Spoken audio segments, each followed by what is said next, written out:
Eh bien, on est parti. Bienvenue. Bienvenue, donc Samuel Lanoé, salarié de l'association L'Époque, et je fais partie du petit collectif de 9 personnes qui ont construit le programme de ces rencontres et de ce temps fort en particulier. Petite erreur sur le timing, on va glisser jusqu'à 18h15. On va se donner un petit quart d'heure de rab dont on a besoin pour partager tout ce qui était prévu. Alors, cette table ronde, Habiter, c'est créer, c'est une proposition de réflexion prospective. Alors, comme on avait marqué dans l'édito, on avait proposé que ces rencontres nationales de l'habitat participatif soient l'occasion d'observer collectivement ce que nous expérimentons afin de comprendre et d'analyser ce qui nous traverse. Donc c'est ce qu'on va faire, et prospective, parce que l'idée c'est de travailler le coup d'après, c'est-à-dire qu'est-ce que l'habitat participatif est en train de produire, devenir, et voilà, comment on peut voir ce qu'il peut devenir, comment on peut le faire évoluer pour les années qui viennent. Alors Habiter, c'est créer, ce titre vous a peut-être interpellé. Alors, il propose de considérer l'habitat participatif comme un acte de création. Et là, dès qu'on dit ça, habiter c'est créer c'est résister, l'habitat participatif serait un acte de résistance. Et la machine à question se met en route. Qu'est-ce que créer ? Qu'est-ce que résister ? Pourquoi résister ? Pourquoi résister ? Notamment, voilà, aujourd'hui on est à Rennes Métropole, on a vu qu'on avait une politique publique hyper volontariste sur la question du logement. On a des rencontres nationales qui font le plein. Le discours des élus aujourd'hui, il faut démocratiser l'habitat participatif, travailler les questions d'inclusivité, de mixité, etc. Donc, qu'est-ce qu'on va parler de résistance là-dedans ? En même temps, elle pose également un enjeu de massification, développement quantitatif de l'habitat participatif. Et ça peut nous interpeller. Ça y est, c'est le grand soir de l'habitat participatif, fini l'époque des prototypes, on pourrait passer à la production en série, on aurait des recettes. Mais peut-être que c'est pas aussi simple que ça. Dans une vidéo interview qu'avait réalisée Pierre Lévy, je ne sais pas si Pierre est là, du coup, en 2015, pour les rencontres nationales de l'habitat participatif, Pierre était allé voir Miguel Benassayag, qui va intervenir en deuxième partie aujourd'hui. Et déjà, il y a 10 ans, il était venu avec une question qu'il taraudait. Je vais reprendre les mots de Pierre. Pour que l'habitat participatif continue de se développer, et même parvienne à exister, on a besoin de politiques publiques en soutien. À une époque où le logement est en crise, l'habitat participatif forcément intéresse. Il y a des politiques qui sont mises en place. Ce sont des conditions pour qu'il se développe, mais en même temps, est-ce qu'il n'y a pas un risque que s'imposent des logiques quantitatives et que celles-ci nous obligent à croître au-delà du rythme qu'on serait organiquement capable d'assumer et qu'au final, on s'y perde ? La question était fichtrement bien posée. Question à laquelle Miguel avait répondu à partir de 3 points. Le risque est effectivement que les pouvoirs publics en place utilisent des alternatives comme des rustines. Mais en même temps, voilà, on ne va pas non plus avoir une vision manichéenne, c'est pas du tout le propos. Du coup, le pouvoir public n'est pas idiot. Il se rend bien compte que les logiques rapides, à court terme, juste avant les élections, ça aboutit à des châteaux de cartes. Ça ne marche pas. La recherche de résultats rapides crée des bulles. Les bulles, ça éclate. Donc ça n'intéresse pas non plus les élus qui n'ont pas pour objectif que de se faire réélire. Ça, c'est pas vrai. Donc on démonte toute cette idée. Mais en même temps, il faut être sur cette frontière honnête. Je reprends Théo, Miguel, je me permets. Il faut être sur cette frontière honnête et assumer une certaine conflictualité avec les institutions, c'est-à-dire assumer de ne pas avoir les mêmes objectifs, ni celui de la pacification sociale, ni celui de résoudre le déficit de logement. Ce que propose l'habitat participatif, c'est d'expérimenter une manière de vivre autrement, proposer une expérience de lien. Les habitats participatifs sont des laboratoires de vivre autrement. Et que tout en entendant cette ligne de lecture quantitative, il ne faut pas la mettre de côté.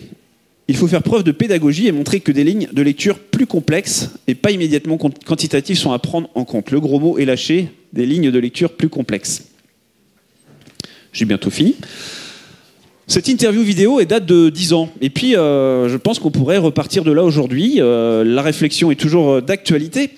Qu'en est-il aujourd'hui de cette conflictualité, de cette frontière honnête entre les logiques institutionnelles et les logiques alternatives ? Est-ce que pris dans l'énergie du développement quantitatif, les réseaux de l'habitat participatif et leurs partenaires prennent bien toujours le temps d'identifier et d'entretenir les conditions d'actes de création et de résistance ? Attention, il n'est pas question ici de résister à l'idée même de développement quantitatif. On ne va pas se dire que l'habitat participatif, ça doit rester le truc pour quelques happy few. de ceux qui l'auraient bien mérité, par leur force créative, leurs compétences, leur diplôme, que sais-je, mais plutôt de résister. L'enjeu, ce serait plutôt de résister à un développement quantitatif inconditionnel. Résister à l'industrialisation de ces process, faire de l'habitat participatif un algorithme, faisant in fine peser la menace de l'érosion de son pouvoir créatif. Voici donc le point de départ de notre réflexion de ce soir. Elle va s'organiser en 2 temps. Première séquence, on va prendre de la matière première pour notre réflexion, et c'est un grand plaisir d'avoir ici présent plusieurs témoins qui vont vous raconter l'histoire de 2 projets d'habitat, enfin 2 habitats participatifs, c'est plus du projet d'ailleurs parce que vous y habitez maintenant, donc 2 habitats participatifs, et ils ont accepté d'ouvrir le capot, c'est-à-dire de se plonger dans la manière dont ça a été construit, dans la manière dont ça se vit aujourd'hui, avec des succès, des échecs, des choses faciles, des choses moins faciles. Donc on ouvre le capot avec, on pourrait presque dire que ici sont présents des chercheurs en fait. C'est-à-dire que vous avez expérimenté, aujourd'hui vous acceptez qu'on porte et que vous portiez un regard réflexif, critique, compréhensif pour essayer de comprendre qu'est-ce qu'on a fait, qu'est-ce qui est bien, qu'est-ce qui est pas bien, à quelles conditions on améliore tout ça. Alors on va évacuer aussi, on a beaucoup parlé dans ces rencontres la question de la démocratisation, diversification des publics, etc. Là on a des projets pionniers, voilà, donc on a des profils de pionniers, c'est là, et c'est ce qui a permis aussi de faire des histoires très succès. Vous avez poussé plein d'essuyages de plâtre, etc. et on a des belles histoires à raconter. Donc ça, première partie, on s'immerge dans ces histoires, ces 2 projets d'habitat participatif, et il y en a un pour lequel on a aussi les 2 acteurs de promotion, les 2 promoteurs associés. Alors, les graines urbaines, vous êtes dit que c'était trop facile de travailler avec un promoteur, vous en avez pris 2. En tout cas, les 2 seront là aussi pour raconter leur point de vue sur la manière dont ça s'est construit facilement, plus ou moins facilement, etc. Une petite pause, très rapide, on ne bougera pas, mais il y aura une petite pause, et après on passera la main à Miguel, et je proposerai du coup des consignes que tu connais déjà pour nous aider à penser ce qui est en train de nous traverser. Ça vous va ? Ouais. Alors...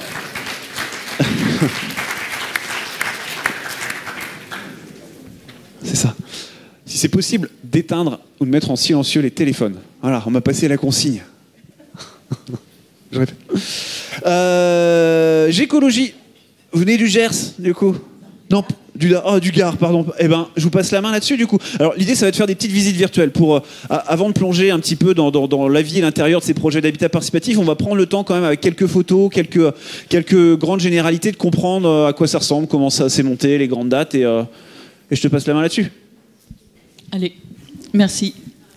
Bonjour toutes et tous. Je vais me permettre de lire un peu pour pas trop déborder du temps imparti.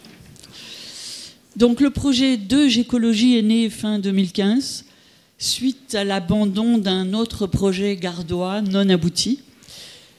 Un groupe de 7 personnes décide alors de se lancer vers une nouvelle aventure.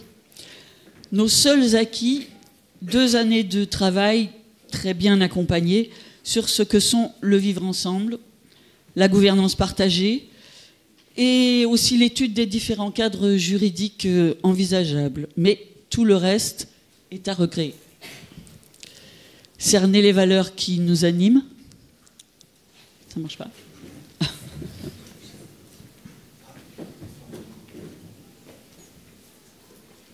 Ouais. On a un curseur organique, je peux faire un petit clin d'œil. Donc cerner les valeurs qui nous animent, choisir un cadre juridique propice à les porter, en définir la dimension humaine, choisir le nom, rassembler d'autres compagnons de route. Il nous faudra 3 ans pour structurer nos choix, leur trouver une terre d'accueil et rencontrer notre architecte. Notre terre d'accueil. La commune de Saint-Nillac-Sagriès, dans le Gard, entre Nîmes et Uzès, dans les gorges du Gardon. Saint-Nillac a, à l'époque, pour projet de dédier des terres communales à l'implantation d'un écoquartier d'environ 2 hectares. 1 an plus tard, décision est prise. La commune portera elle-même son projet d'aménagement et elle y réserve une parcelle importante à notre projet d'habitat. À l'automne 2018, nous rencontrons Yves Perret. La vie nous permet de rencontrer Yves Perret, notre architecte. Notre premier accord avec lui sera celui de la sauvegarde des arbres, les grands chênes verts qui habitent déjà le terrain. S'en suivront des mois de travail, accompagnés de nombreux dessins, sans oublier bien sûr ses propositions originales dont le propos est l'économie de matière ou d'énergie, le lien entre l'humain et son environnement naturel. Permis de construire en mars 2020, ce dessin y figurait. Le chantier démarre le 1er mars 2021, coordonné par Hervé Rédarès, notre deuxième architecte, toujours en lien très étroit avec Yves Perret. Sans l'avoir vraiment consciemment planifié, notre implication totale, y compris dans le choix de la maîtrise d'œuvre, nous a entraîné et emporté vers l'autopromotion. Le projet constructif comporte un ensemble de 11 logis, répartis en 3 bâtiments, et des services classiques, buanderie, chambre d'amis partagée, un atelier pour l'outillage.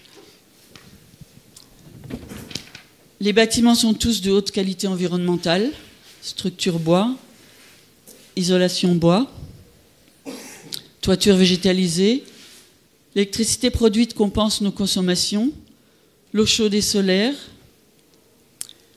Nous avons aussi choisi que 9 logis sur les 11 soient accessibles aux personnes à mobilité réduite, ce qui n'était pas une évidence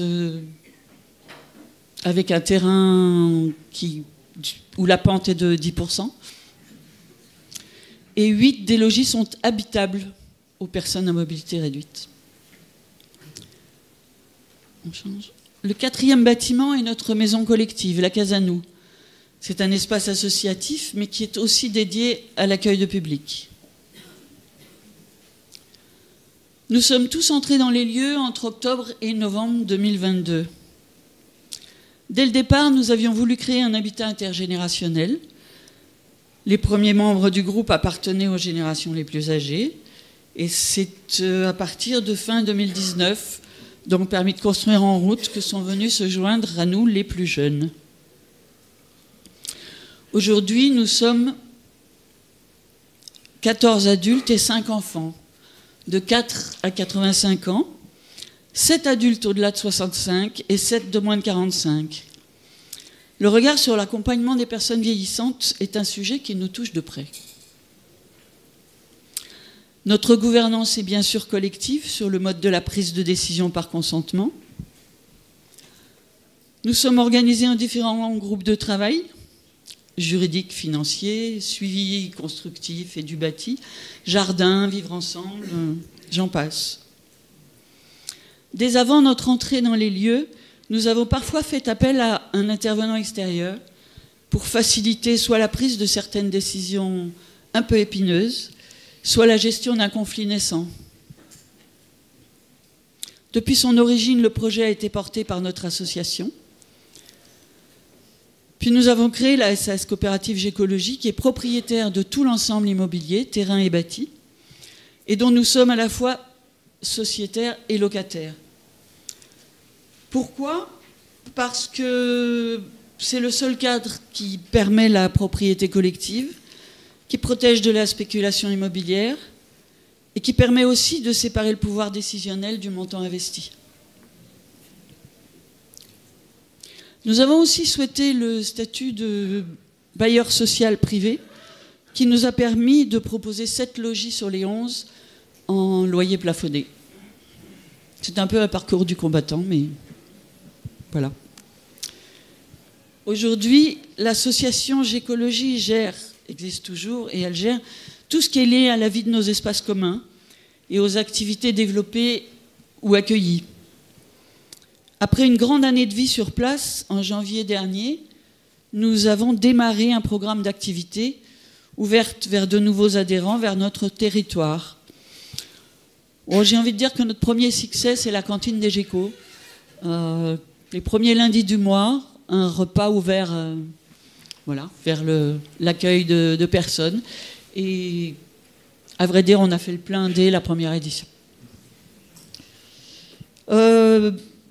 Je finirai en disant qu'une de nos forces, et en les remerciant beaucoup, c'est d'avoir choisi de nous faire accompagner beaucoup, aussi souvent que possible, que ce soit sur le côté structurel, juridique, le financier, mais aussi sur l'humain.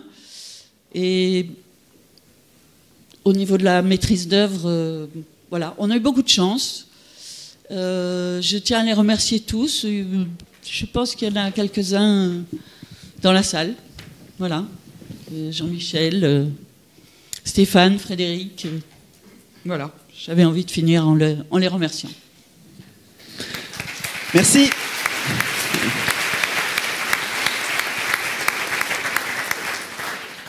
Merci. Pour la deuxième visite, on va aller... ah oui, du coup, il va falloir changer le diaporama. On va aller plus localement, visiter les graines urbaines à Rennes, projet que certains et certaines vont peut-être visiter dimanche. On est à on est tout près d'ici. Projet urbain, pas en autopromotion pour le coup, accompagné avec une équipe de maîtrise d'ouvrage. On en reparlera tout à l'heure. Et voilà, je vous laisse la main. Donc voilà, nous on est deux représentants des graines urbaines. Bonjour à tous et à toutes. Et donc on est un projet urbain. On est vous allez le voir dans les diapos qui vont défiler, au cœur d'un méandre du canal d'Illérance qui part vers le nord, vers Saint-Malo. Et donc en limite d'un grand parc urbain que sont les Prairies Saint-Martin. Donc très idéalement situé. La localisation a été précisée dans les années 2015-2016 à peu près. Et donc on a un projet qui date de 2009 pour le démarrage et qui s'est concrétisé par une entrée dans les lieux en 2022, en juin 2022. Donc il y a à peu près 2 ans, en même temps que vous, Gécologie. Donc voilà, ça c'est la localisation, avec le cercle jaune qui précise notre localité. Donc on est à 20 minutes à pied des rencontres là, actuellement. Donc je le disais, un projet qui a démarré en 2008-2009. Qui a fédéré un premier noyau et puis une entrée dans les lieux en 2022 avec un début de travail avec la promotion et l'architecte en 2016 sur les premières esquisses pour donner un peu la temporalité. Un groupe donc avec un promoteur, en tout cas une société promotrice qui rassemblait 2 promoteurs qu'on entendra un petit peu plus loin. Une vente en l'état futur d'achèvement, donc une vente VFA, c'est à peu près classique en termes d'accession. Et la ville avait apporté son soutien au travers d'un dispositif en accession maîtrisée sans fixer les plafonds de ressources.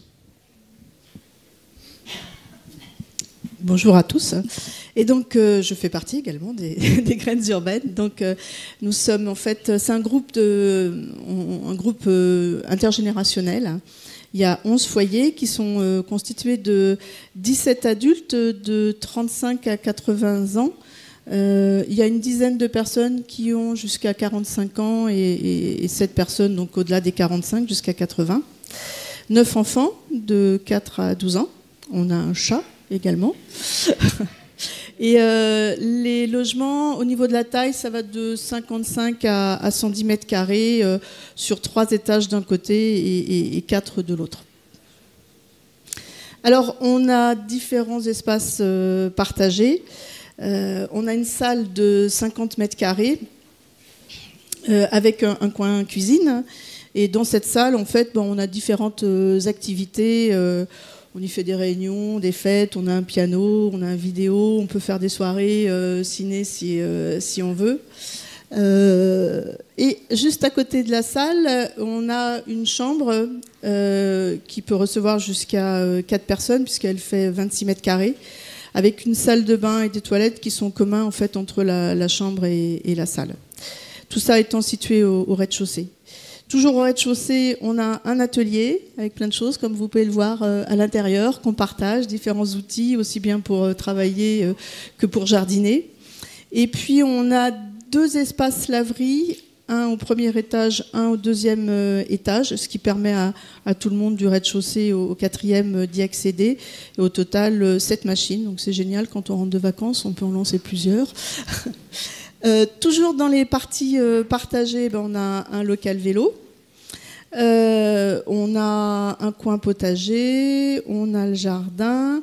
Mais on a des coursives. En fait, l'immeuble a été conçu avec des coursives qui nous permettent, c'est la petite photo verte au milieu, vraiment de tous se voir en fait quand on est sur les coursives, quel que soit l'étage où on se trouve, avec un hall d'entrée qui est assez spacieux aussi, où on peut se retrouver quand on fait des week-ends travaux. On peut occuper cet espace-là. On a le garage en fait qui est au sous-sol, et puis on a aussi 3 espaces celliers qu'on partage. Donc par exemple dans un cellier, on est 3 ou 4 foyers à avoir chacun un espace pour stocker nos affaires. Je vais te repasser la parole. En matière de gestion, donc on est dans un ensemble immobilier plus large que nous-mêmes. Vous voyez les parenthèses là. En fait, nous on a un projet de 11 foyers dans un ensemble immobilier de 35 logements. Donc on a 24 voisins par lesquels on est relié par le sous-sol. Donc nous on est copropriétaires, tous habitants aujourd'hui. On est une copropriété avec un syndic bénévole coopératif, c'est-à-dire que la fonction de syndic est assurée de manière collective par un petit nombre d'entre nous. Et puis on a une association qui gère la vie dans les lieux communs. À côté donc, avec les voisins, donc on se retrouve avec les Hauts-de-Plaisance, qui rassemblent donc les 35 logements. On a une ASL, une association syndic libre, qui gère le chauffage, une chaufferie gaz collective, et l'entretien des noues d'infiltration des eaux pluviales. Et puis une copropriété qui compte 25 parts, la nôtre, puisqu'on est en indivision sur l'ensemble de nos places de parking, et nos 24 voisins. Voilà. Et une dernière diapo pour dire qu'on est très content d'être parmi vous aujourd'hui.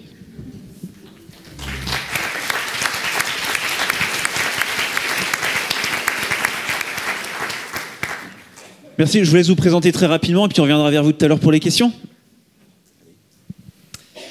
Bonjour, donc moi je suis Michel Mercier, donc j'étais plus exactement responsable du programme pour le compte d'Espace Accession.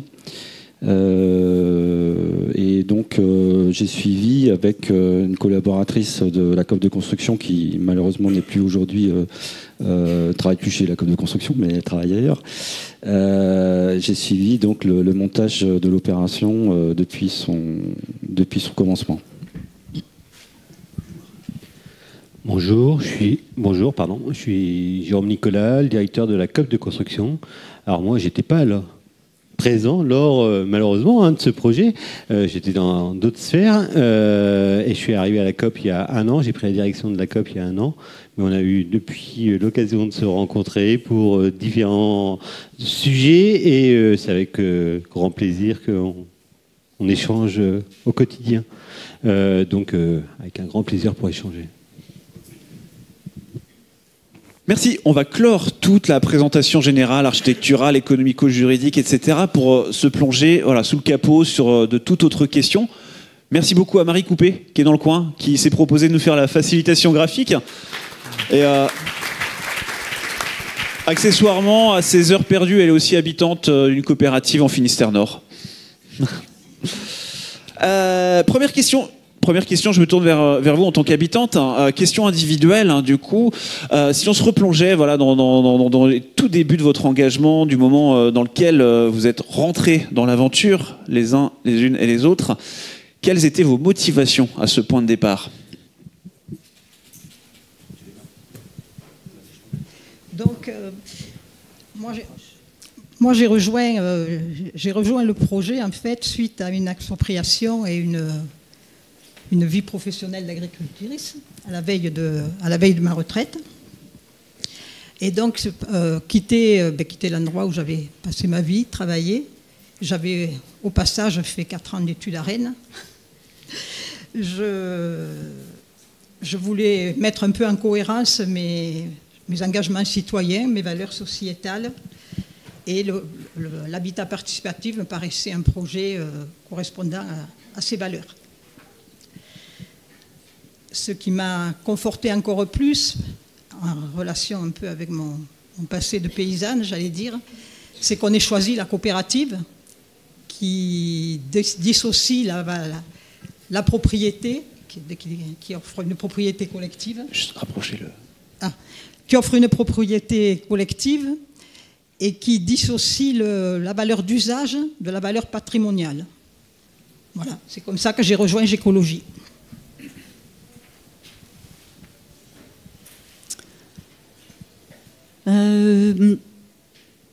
À l'époque où j'ai rejoint le groupe, disons le projet juste avant Gécologie, je vivais en ville, j'avais envie de retourner vivre en milieu rural. Je vivais dans un grand appartement où je logeais des étudiants pour remplacer mes enfants qui n'y étaient plus. Et puis je me voyais pas continuer une vie dans un espace trop grand pour moi, isolé, avec des activités citoyennes certes, mais déconnectées de mon lieu de vie. J'ai envie de dire, voilà. Quelque part, j'ai eu envie que les deux se rejoignent. Alors moi, j'ai grandi dans un habitat participatif à partir de l'âge de 13-14 ans, dans un habitat participatif grenoblois. Et quand je rentrais dans la montée du passage, si mes parents n'étaient pas là, j'allais chez les voisins, je disais bonjour. Plus tard, dans les études, quand on revenait aux vacances, on logeait chez les uns, chez les autres, et puis on finissait par des grandes tablées. Et donc, au moment où on cherchait à s'installer un peu avec ma compagne sur Rennes, on a cherché à retrouver un peu ces vertus collectives, avec l'idée de fonder une famille. Et donc, notre marmaille, elle grandisse aussi à côté d'autres enfants, et puis d'autres références adultes. Et moi, je ne connaissais pas du tout le principe de l'habitat participatif. J'avais envie de changer en fait de logement. Je me posais la question, la ville, la campagne. Donc je cherchais. Puis sur Internet, un jour, je tombe sur un projet. Je me dis, tiens, c'est quoi ce truc-là ? Les gens étaient ouverts à un échange. On se retrouvait dans un bar. J'y suis allée une première fois. Et puis une deuxième fois. Et puis une troisième fois. Et comme je mets un petit peu de temps, ça a duré quelques années. Je me posais quelquefois la question, qu'est-ce que je fais ? Je continue ou pas ? Et moi, quand un truc me va pas, je continue pas. Et ça, c'était il y a 10-12 ans à peu près. Voilà, donc il faut croire que ça me convenait. Parce que dans les valeurs, en fait, déjà, voilà, les valeurs de base, ça collait. Moi, j'ai grandi dans une ferme, avec une maman qui tenait la ferme toute seule. Donc le fait de s'entraider, tout ça, c'est quelque chose, c'est pareil. Moi, quand le vélo n'était pas là, c'est que ma mère savait que je devais être chez les voisins. C'est quelque chose, donc il y a quand même quelque chose dans l'ADN. Et l'intergénérationnel, moi, ça a été quelque chose d'important. Ça n'aurait pas été le cas, je ne serais pas restée. Merci. C'est pas un gros échantillon statistique, mais quand même, 4 personnes, on voit qu'il y a 4 parcours, 4 trajectoires complètement différentes, et à un moment, paf, des points de rencontre. Et alors, du point de vue du groupe, qu'est-ce qui, pour chacun des deux groupes, à un moment vous a semblé amalgamer, faire prendre les choses ? Qu'est-ce qui a fait tenir les gens ensemble ? Et à l'inverse, qu'est-ce qu'en a fait partir certains ? Nous, ce qui a fait tenir, c'est le fait de s'être regroupés sur des valeurs communes, puisque, voilà, des valeurs communes avec une charte qui est signée un peu par tout le monde. C'est des réunions régulières pour construire le projet, le mener à bien. Et puis maintenant, sur le vivre ensemble.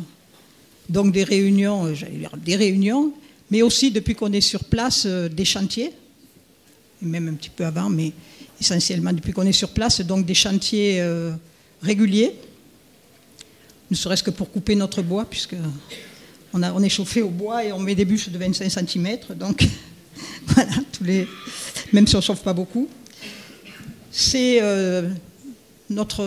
au-delà de nos réunions plénières, c'est des groupes de travail où on s'active tous et où sans cesse on est amené à apprendre, à faire le point de ce qu'il y a et à faire avancer des domaines maintenant qu'on est dans le vivre ensemble.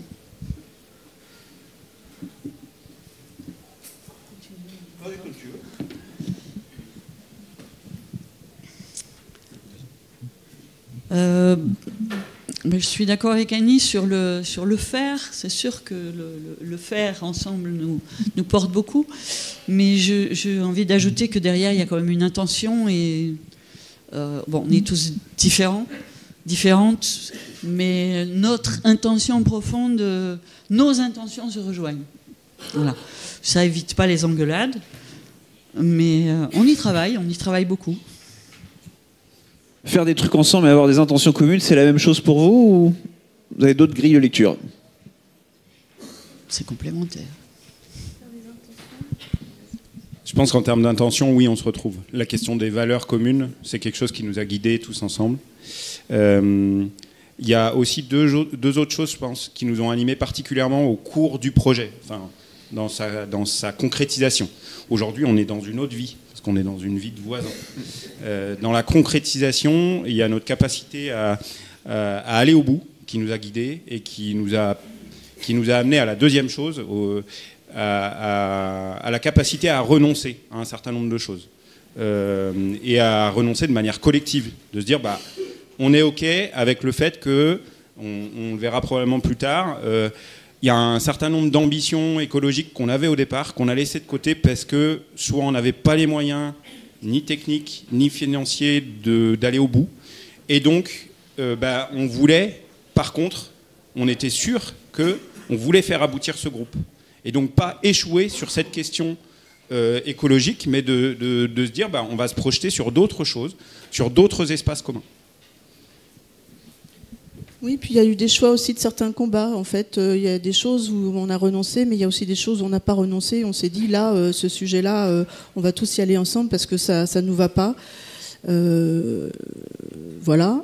Tu posais la question aussi tout à l'heure des gens qui étaient Qu'est-ce qui a fait partir des gens le projet de départ, là encore, on va y revenir, mais sur un projet plutôt plus ambitieux sur le côté écologique. Donc il y a des gens qui ont pu se dire, bon, moi ça me convient plus trop, donc je vais peut-être partir.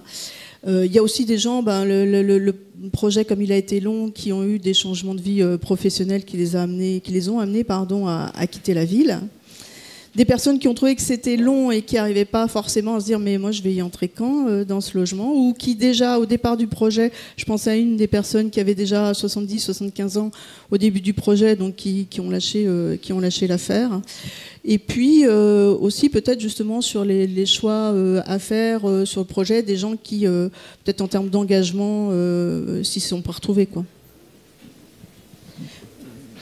Une petite chose aussi, c'est qu'on parle beaucoup d'aspects techniques, mais c'est vrai que là, quand on est bien sur le vivre ensemble, en fait, sur ce type de projet. Donc, au fait, c'est pour ça aussi qu'il y a des choses sur lesquelles on lâche, parce qu'il y a un moment donné, le collectif, petit à petit, il se crée, les relations entre les gens se créent, quoi.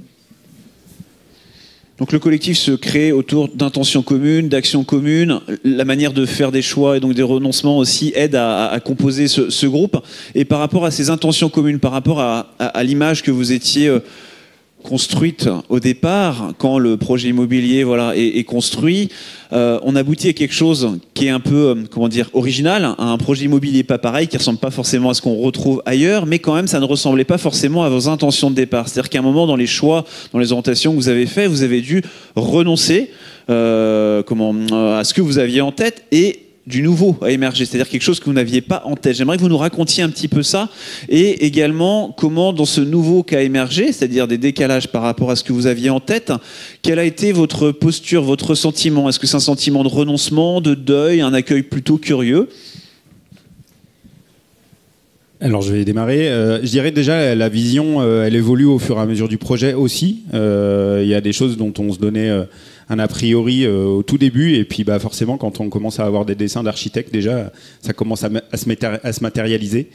On a la chance en faisant la présentation de se rendre compte que l'habitat qui a été construit, il ressemble vraiment à 2 gouttes d'eau au dessin qui était fait par l'architecte. Donc il y a très peu de choses qui ont été auxquelles on a renoncé durant la construction, après, une fois que le permis de construire était posé. Ce qui ressemble le plus, c'est les lieux, parce que ça, on a tracé avec les architectes ce qu'on attendait, donc forcément, on s'y retrouve. C'est les moments qu'on passe dedans, en collectif, qu'on s'était imaginé, et donc ça correspond tout à fait à l'image qu'on s'en était fait avant. Il y a une chose aussi importante, l'équilibre vie privée, vie collective, qu'on s'était fixé aussi comme ligne de conduite. On est 11 foyers, on a tous notre logement, et des fois, on se met en commun pour un certain nombre d'activités. Et le fait que tout le monde soit pas là à tel événement, c'est OK, en fait. Ou que l'investissement des uns ou des autres dans la vie du projet soit pas la même, dans les mêmes phases, et c'était OK aussi. Et ça, c'était hyper important tout au long de la vie du projet.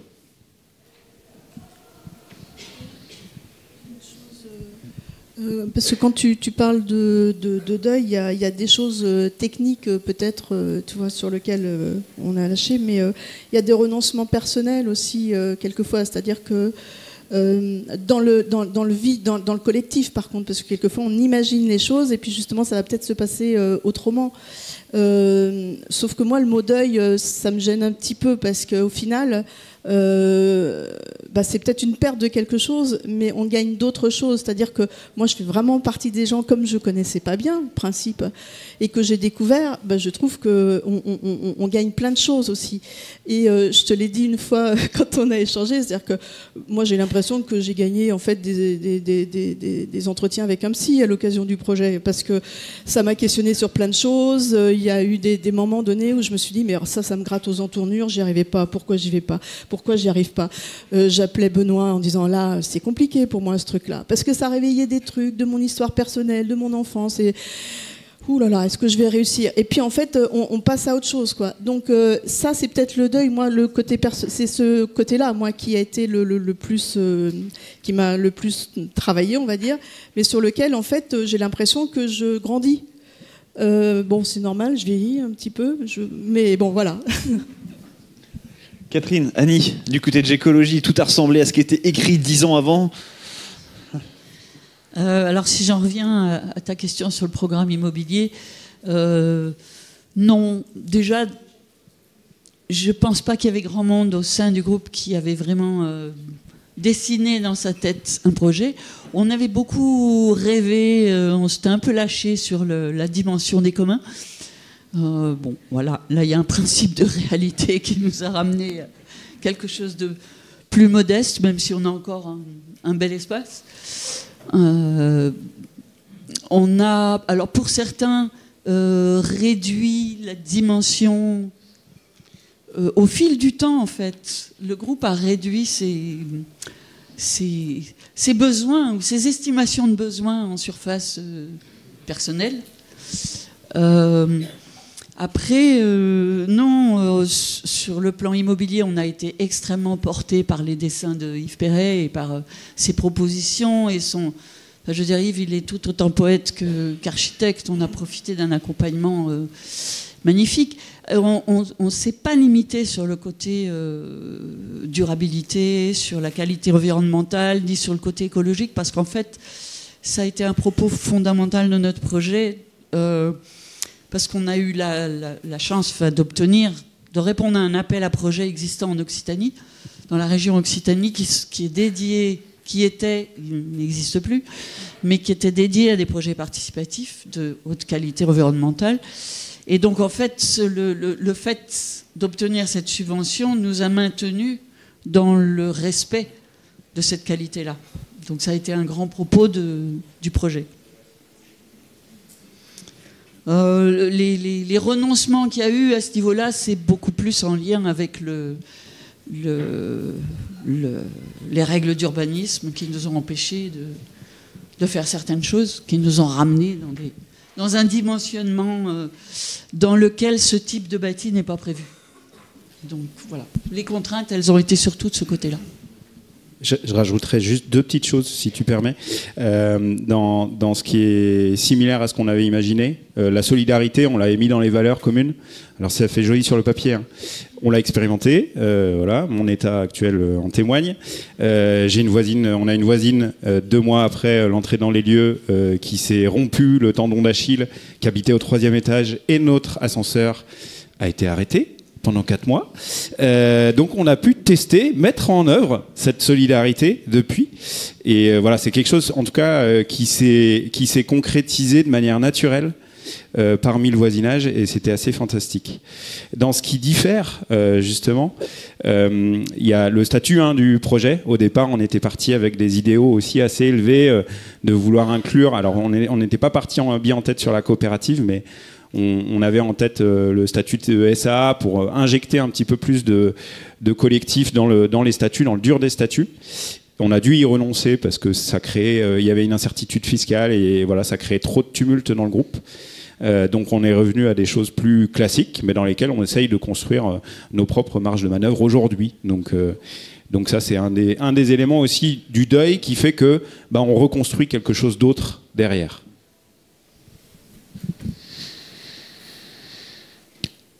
Si vous aviez un message à passer, parce qu'on entend souvent des fois des groupes comme ça qui disent « Ah, ça y est, on a passé 5 ans là, du coup, sur notre projet, on a tout écrit, ça y est, on est mûr, on est en phase, on va pouvoir démarrer. » Ça, qu'est-ce que vous leur dites? Que ça démarre dès le début de l'écriture et que ça ne s'arrête pas. Non, la vie commence pas le jour où on arrive sur place. Je pense pas. Oui, c'est un long chemin qui demande de la ténacité, mais ça vaut vraiment le coup de le parcourir et on grandit au fur et à mesure de ce chemin. Moi, j'ai 2 images qui me viennent en tête quand tu dis ça. Une, c'est que quand j'allais aux réunions régulièrement avant, il y avait des amis autour de moi qui me disaient « Mais ça va durer combien de temps, là, ton truc, tes réunions et tout, on n'en verra jamais le bout. » Ce qui fait que quand on est entré dedans, je n'osais même pas trop le dire parce que je me disais « Ils vont pas me croire », ça c'est la première chose. Et la deuxième chose, on en parlait tout à l'heure avec Benoît, c'est que moi, pour entrer dans le projet, j'avais les pieds nus et lui, il avait déjà les baskets et il savait déjà courir parce qu'il avait grandi dans un habitat partagé, il savait ce que c'était. Donc, entrer dans un habitat partagé, pour lui, il y avait plein de questions qui se posaient pas, quoi. Moi, j'écoutais, j'observais, et puis je me disais, ça c'est bien, ça c'est pas bien, et tout. Je rentrais chez moi, oh là là, ça me travaillait la tête, et puis le lendemain, c'était plus un sujet. Et quand je revois les comptes rendus maintenant, ça me fait marrer, quoi. Mais là encore, la notion du temps, moi j'ai eu besoin de ce temps-là. Et si ça avait été plus vite, peut-être que ça m'aurait chamboulé. Quelqu'un comme mon voisin, il y a longtemps qu'il courait, lui. Super. Je me tourne vers vous du coup pour insister, creuser un petit peu ce côté nouveau là de projet immobilier, de projet même du coup qui émerge un petit peu dans la lenteur, dans la longueur et qui ressemble au final pas forcément complètement à ce qu'on avait en tête.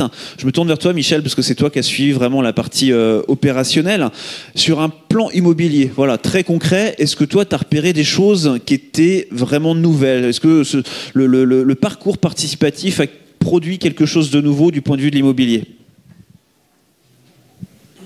Donc, merci Samuel. Alors, je ne vais pas forcément répondre à ta question directement comme ça. Juste peut-être un petit rappel par rapport à la présentation qui a été faite de l'opération. En fait, on se situe, alors on l'a vu rapidement sur la première diapo, on se situe vraiment dans un site assez exceptionnel dans Rennes, puisqu'on est vraiment aux portes du centre ancien rennais, en fait.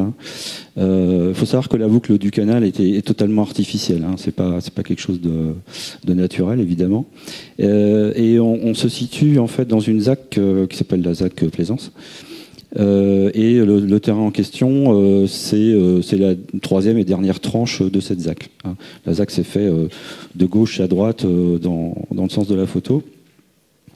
Et on a démarré cette opération à l'initiative de la ville de Rennes, qui avait fléché effectivement la possibilité de faire une opération dans cette réflexion participative, sachant que ce terrain était préattribué déjà à la COP de construction à l'origine. Et la COP de construction nous a très généreusement demandé de d'associer Espacil dans cette opération, du fait qu'on venait de gagner juste concomitamment ce qu'on appelle la tranche 2, c'est-à-dire ce que vous voyez, la grande opération qui est vraiment dans la boucle précédente, au premier plan. Voilà, un petit peu pour se resituer un peu l'histoire du truc. Donc moi, pour moi, c'était effectivement une première expérience de montage sous cette forme-là, sachant que j'ai 32 ans de construction de logements sociaux derrière moi, mais c'était vraiment la première expérience pour moi. Et pour Camille, je pense qu'elle avait déjà peut-être participé un petit peu. Donc effectivement quelque chose de complètement nouveau hein, dans le métier dans la fonction du maître d'ouvrage, sachant que cette fonction-là, elle est vraiment très encadrée, très planifiée, très rythmée, très timée, entre l'avant-projet sommaire, l'avant-projet détaillé, je vous en passe.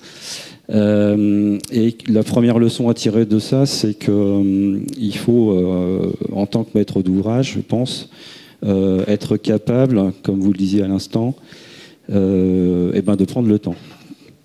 Malgré les contraintes qui peuvent se poser, réglementaires et autres. Je pense que c'est quelque chose d'important, ce qui n'empêche pas de vouloir effectivement faire avancer les choses, hein, évidemment. Est-ce qu'au final, du coup, cette opération, elle est sortie vraiment de tes habitudes, de ce que tu produisais d'habitude, ou est-ce que voilà, il y a une espèce de cadre réglementaire qui fait qu'on est resté quand même dans des choses relativement normatives? Alors, je finis juste sur le timing. En fait, en termes de timing, non, ça n'a pas forcément changé. C'est simplement que ça a rallongé le temps de faire les choses, ou en tout cas de prendre les décisions qu'on prend habituellement beaucoup plus rapidement. Et c'est lié aussi au fait au temps d'appropriation qui est nécessaire au groupe et aussi aux gens qui gravitent autour du groupe pour faire avancer l'opération. Je pense ce qu'on appelle aujourd'hui l'assistance à maîtrise d'usage. Donc je voyais Yvan tout à l'heure, que je salue, qui nous a accompagnés dès le départ là-dessus, sur ce projet. Et puis toute la maîtrise d'œuvre, notamment l'architecte aussi qu'il faut citer, je pense, Hermine Bourdet, qui a passé beaucoup de temps, je pense, avec les uns, avec les autres. Après, sur la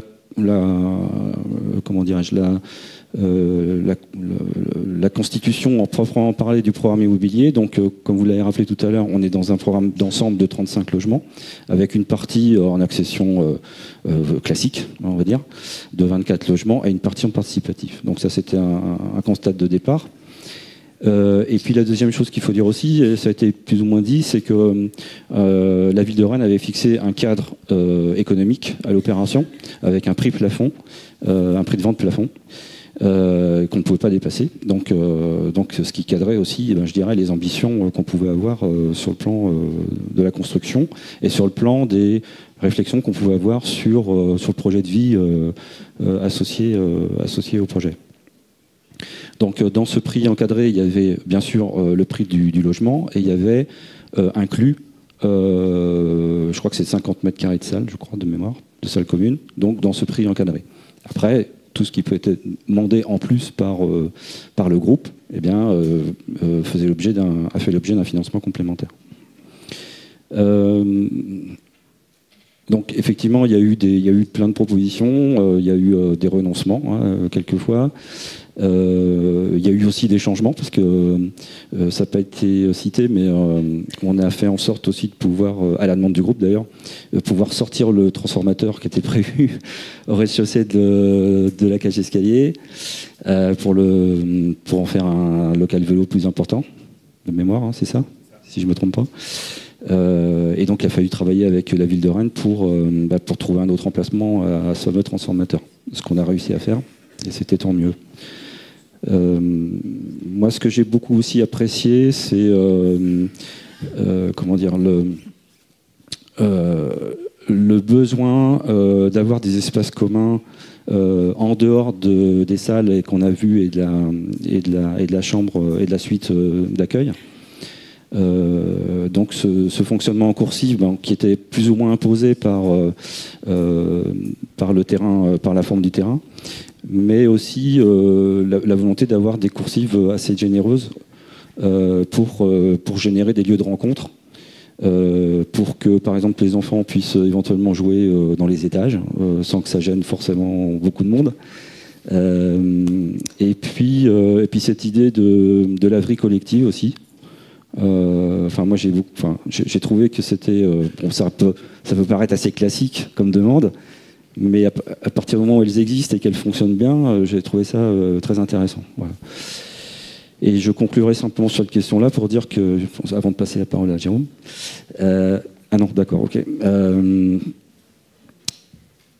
que ça aussi, avec le recul, parce qu'on disait qu'on avait commencé à discuter en 2016, moi j'ai vu une date d'une première réunion avec Yvan en mars 2018. Bon, peu importe. Et aujourd'hui, avec le recul, je pense que ça me permet, et puis il y a mes collègues également qui ont profité de cette expérience, d'être plus attentif sans doute à certains aspects dans la valeur d'usage du logement et des parties communes. Chose que voilà, on n'a pas forcément en tant que promoteur toujours le réflexe de bien appréhender, de bien regarder. Et ça permet aussi d'avoir des réflexes pour être plus attentif sur ces questions-là. Et ça va jusque dans le détail. Je ne sais pas si c'est avec vous qu'on avait échangé sur les essences d'arbres. C'est peut-être pas vous. Je sais pas. J'avais échangé avec une autre personne, par exemple, qui souhaitait changer les essences d'arbres qui sont plantées à l'arrière du bâtiment. Ouais. Et donc voilà, et ça va jusque dans ce détail-là. Et je trouvais ça assez sympa. Enfin, c'était vraiment intéressant de pouvoir échanger là-dessus. Voilà. Est-ce qu'à un moment, du coup, en tant que maître d'ouvrage, vous avez dit non? Vous êtes senti que vous n'étiez pas aligné avec le groupe et que vous avez sifflé la fin de la récré, on va dire, là-dessus, on n'y va pas? Non, ça s'est pas fait comme ça. Je vais essayer de lui retirer une épine du pied. Ouais, tout à fait. Moi, je pense que le rôle d'accompagnateur a été primordial justement aussi pour apprendre au groupe, à notre groupe, qu'il y avait un certain nombre de phasages du projet, avant-projet sommaire, etc., esquisse, etc., et qu'à un moment, il fallait qu'on respecte aussi un minimum ces échéances, et on ne pouvait pas tout le temps revenir en arrière sur des choix, etc., et qu'à un moment, il y a un coup près qui passe, et on passe à l'étape d'après. Donc on va définir des choses plus loin. Ça nous est arrivé de revenir vers la maîtrise d'ouvrage et les architectes en disant attendez là, ce qui s'est passé juste avant là, ça va pas en fait.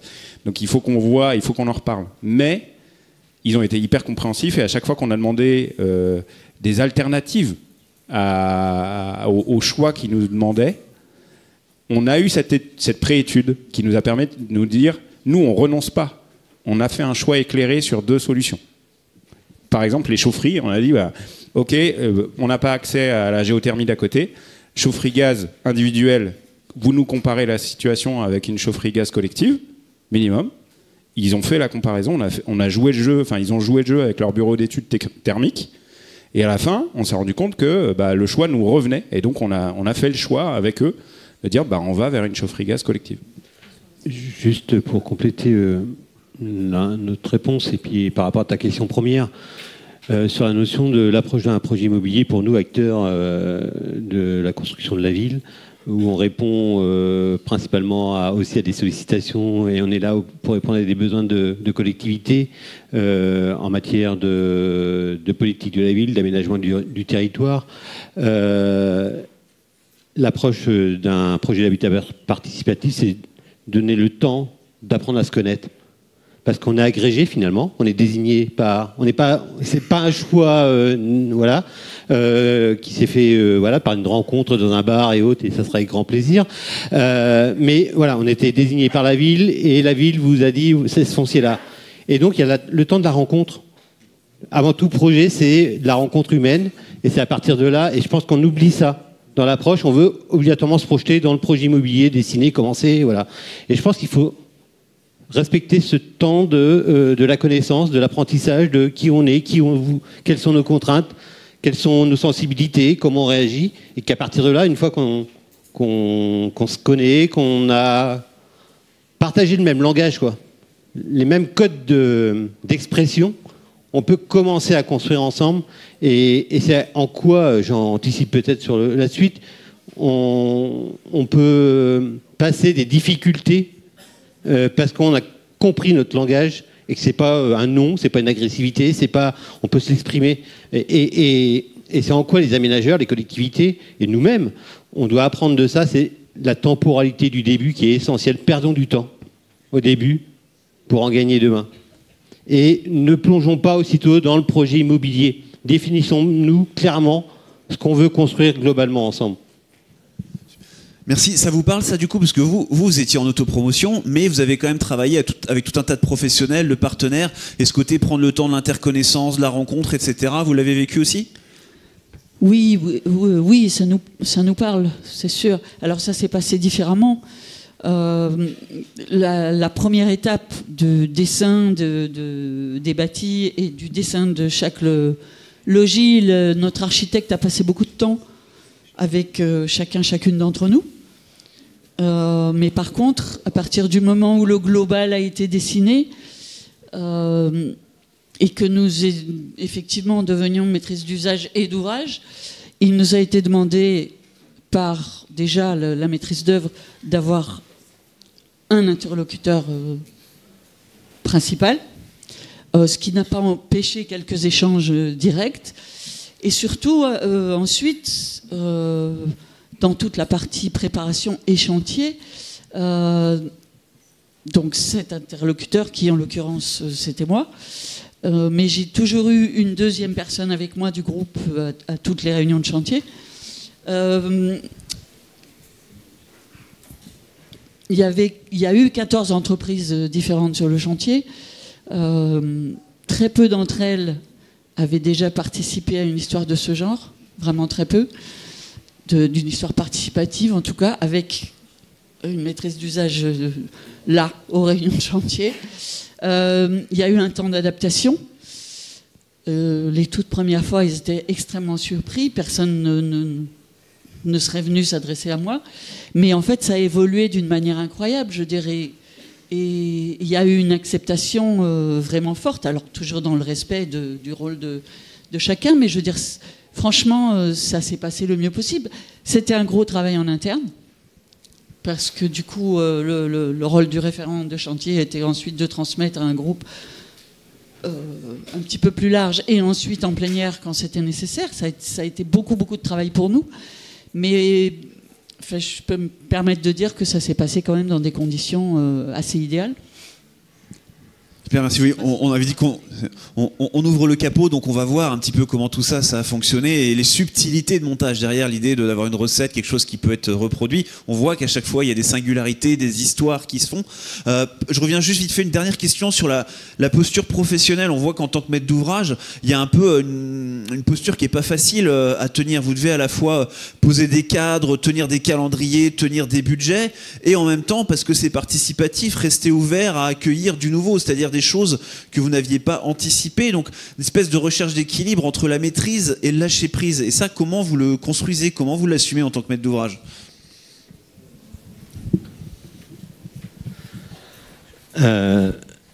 Quand une collectivité nous attribue un foncier, ainsi de suite, à nous aussi d'exprimer qu'on est capable de s'engager envers cette collectivité par rapport à un cadre, et de faire comprendre ce cadre avec l'ensemble des acteurs.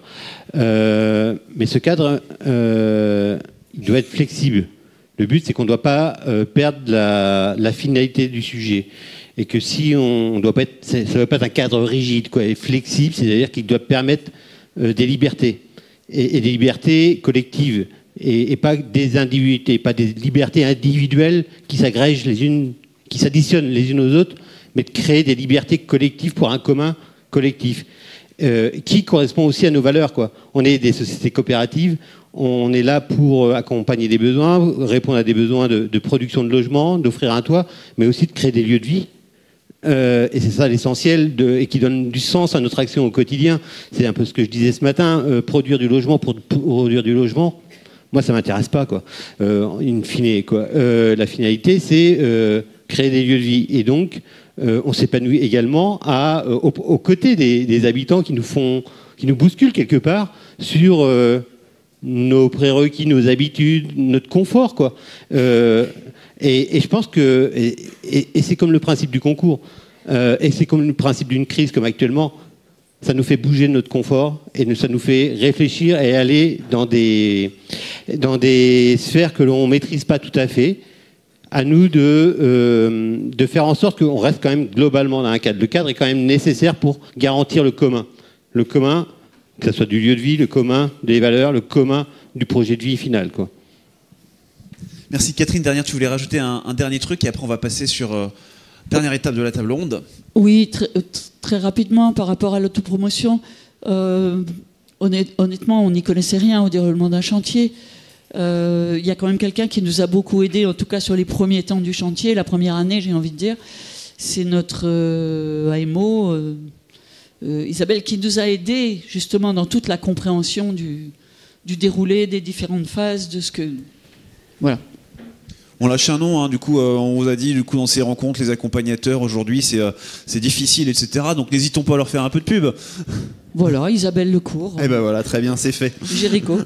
Dernière séquence de questions. Alors là, je me retourne vers les habitants. Ça y est, vous avez emménagé depuis 2-3 ans. Là, du coup, vous êtes dans les murs. Même pas, du coup, voilà. Et là encore, peut-être qu'il y a une forme de réalité qui s'impose à vous, qui n'était pas complètement celle que vous aviez en tête. Et notamment, peut-être que l'habitat participatif n'est finalement pas un espace d'harmonie, de pleine harmonie, de paix sociale, etc. Peut-être que c'est même des espaces conflictuels.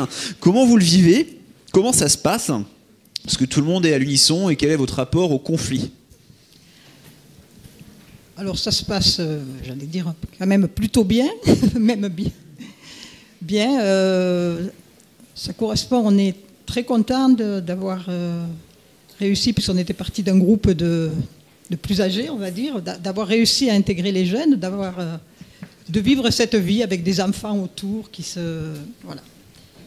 s'amusent, qui crient, qui pleurent, qui font du bruit, mais qui amènent de la vie. Donc... à ce niveau-là, bon, ça ne veut pas dire qu'on est... Il n'y a pas des gros conflits, mais bon, c'est tout un apprentissage entre générations différentes déjà, d'arriver à partager et à réaliser quelque chose d'harmonieux, de prendre le temps disponible les périodes de disponibilité de chacun, parce qu'on n'a pas les mêmes vies. Donc c'est pas toujours facile, mais on essaie de s'adapter. C'est un chantier, l'intergénérationnel? Ah oui, c'est sûr que c'est un chantier, mais bon, mais ça c'est la vie aussi, hein, c'est la société, donc voilà, aucun regret là-dessus et pas de retour en arrière. C'est une sacrée richesse. Enfin, en tout cas, nous on vit l'intergénérationnel de manière très riche. Avec certes pas des déconvenus, mais un déphasage, parce qu'on n'habite pas tous l'immeuble de la même manière, on n'est pas tous investis de la même manière, on est dans des phases de vie différentes, donc forcément on n'est pas présent physiquement dans l'immeuble au même moment. Il y a un certain nombre d'entre nous qui sont là en journée, d'autres qui sont là plutôt en soirée, qui sont dans le jus du quotidien, d'autres qui sont plus relax, et il faut faire avec tout ça. Donc est-ce que c'est un espace d'harmonie? Non, certainement pas. Pas que ça, en tout cas. Je rejoins la vie précédente en disant globalement, ça se passe bien, quand même. Heureusement, on s'est quand même côtoyé un certain nombre de temps pour se dire qu'aujourd'hui, ça se passe très bien dans les lieux. Maintenant, c'est pas du tout dénué de conflits, et c'est pas forcément le plus simple à dénouer. Maintenant qu'on s'est connus au travers d'un projet. Parce qu'il y a plein de choses qui ont évolué. D'abord, on était dans une phase de projet avec tout un fantasme sur comment on allait habiter après.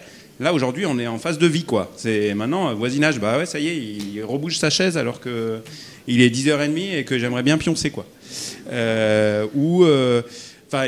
On est confronté à ça, quoi, aujourd'hui. Le fameux espace fantastique, des coursives élargies qui permettent aux enfants de jouer, on s'est rendu compte au bout de 2 ans qu'il fallait peut-être un peu réglementer les choses, quoi. Ça reste un espace fantastique, de préau, etc., génial, mais il faut poser quelques bornes, parce que sinon, les gens autour, ils vivent pas, quoi. Ou en tout cas, ils le vivent pas super bien. Donc voilà, et c'est important de maintenir et d'avoir à l'attention un espace de parole, parce que c'est ça aussi qui nous définit, je pense, en habitat participatif, c'est qu'on se connaît, il y a ce dialogue, on se parle en fait entre voisins. C'est pas un courrier recommandé par le syndic, quoi. On va toquer à la porte d'à côté, on va se parler, on va dire bah ouais, hier t'as un peu abusé, fais gaffe la prochaine fois. Bon, c'est tout un tas de choses comme ça qu'il faut qu'on arrive à se dire, qu'on arrive à maintenir ces canaux-là, parce que typiquement quand on a commencé à se dire ok, on fixe des règles. Il y en a certains qui ont dit oui, mais et qu'est-ce qu'on fait si on ne respecte pas les règles? Parce qu'on sait qu'on ne va pas les respecter. L'apéro jusqu'à 10h du soir sur les coursives, ouais, mais si on finit à 11h, ça fait quoi? Et donc voilà, c'est tout ça qu'il faut arriver à mettre à plat et se dire ouais, mais en fait, il faut qu'on en parle de ces choses. Et c'est de nos forces, je pense, de nos projets d'habitat participatif, c'est qu'on se voit régulièrement. Enfin, on se réunit au moins une fois par mois. Donc c'est des espaces de discussion, forcément, où on pose ça. Oui, parce qu'en fait, quand on voit les plans là, qu'on a vus, on n'est pas dedans. Et quelquefois, on se rend compte que le balcon de l'un est juste à côté de la chambre de l'autre. Et c'est vrai que là, on est vraiment après dans le vivre ensemble, quoi. Cela dit, 2 ans de vie, c'est pas grand-chose, parce que là encore, on parlait du temps long ou du temps court, mais il y a des gens qui vont s'investir tout de suite, et peut-être qu'il y a des gens, ils ont besoin déjà de définir leur bulle avant de s'investir dans le groupe, et que peut-être ils vont s'investir, mais un petit peu plus tard. Moi, ce que je vois, c'est que le postulat de base, par contre, c'est qu'on a envie de ce truc-là. Donc de toute façon, il y a les réunions mensuelles ou autres, mais on a aussi des espaces de communication, les réunions, on a des outils de communication, on définit cet outil-là, c'est bien. Ah oui, mais là, la manière dont on l'a utilisé, c'est pas ce format-là, parce que là, c'est pas bien. Donc on va peut-être utiliser un autre outil. Donc il y a aussi la manière dont on communique, et puis un outil de communication pour une personne, et une façon de communiquer pour une personne, ça va bien, mais peut-être que ça va pas aller à une autre. Donc tout ça, ça fait partie des choses. Et moi, j'ai une image, en fait, je sais pas, dans un habitat, dans une maison, quand vous avez des enfants, vous mettez une toise là à un moment donné, et puis vous mesurez les enfants, quoi. Puis ils grandissent, quoi. Nous, il a juste 2 ans, quoi. Donc au niveau de la toise, on est là, quoi. Et si on fait une photo de famille, moi j'ai pris des photos des enfants quand ils étaient tout petits, bébés, et des mamans quand elles étaient enceintes. On les voit, hein, les bébés là, c'est plus là, hein, ça grouille de partout, et puis ça va continuer. Donc ça vit, quoi.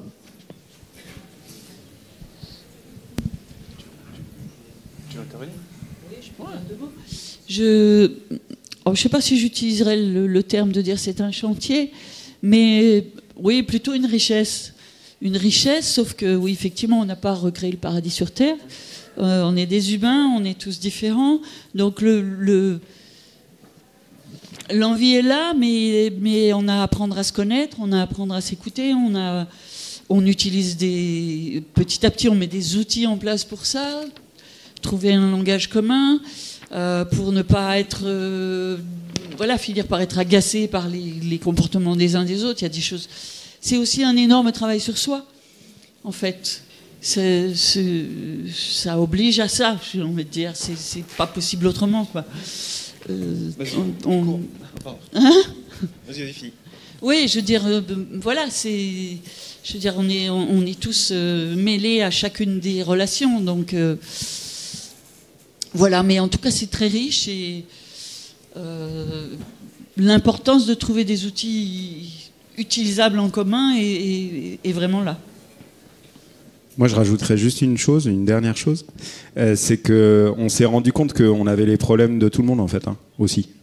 Le problème du bruit des enfants dans le jardin ou dans la coursive, quand on lit un peu de biblio ou quand on discute avec les autres groupes d'habitat participatif autour de nous, tout le monde l'a traversé.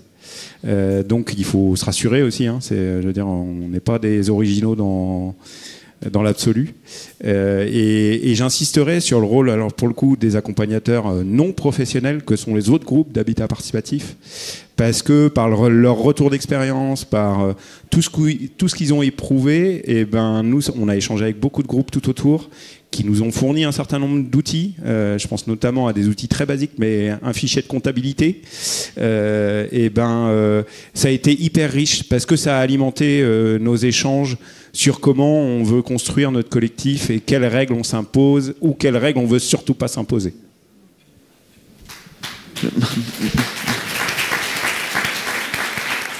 Si je devais vous demander un dernier mot, à vous écouter, là, du coup, voilà, on reconstitue tout le processus, votre histoire, du coup, on sent qu'il y a des lignes qu'il a fallu tracer, du coup, ça s'est fait avec un peu d'ardeur, du conflit, vous parlez de chantier, même une fois en place, etc. On sort vraiment de la vision romantique de l'habitat participatif. Est-ce que malgré tout, ça continue, j'ai la réponse, mais qu'est-ce qui continue de faire sens, en fait, dans cette ardeur, aujourd'hui ? Mais tout le reste, en fait. Là, ce soir, on quitte les rencontres. On se retrouve soirée de l'été. C'est soirée marquée au fer rouge dans l'année, les derniers jours avant les vacances scolaires. On se retrouve tous en bas. On fait une soirée tous ensemble. C'est la convivialité. C'est tout ce qu'on traverse au-delà de simplement être voisins. en ces temps un petit peu troublés. On est content de se retrouver dans ces moments-là et dans ces valeurs-là avec des gens qui nous entourent. Du bonheur.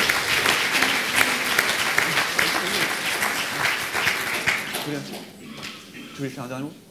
Oh, je dirais juste que, englobant tout ça, c'est que du bonheur. Merci à eux, merci à vous aussi.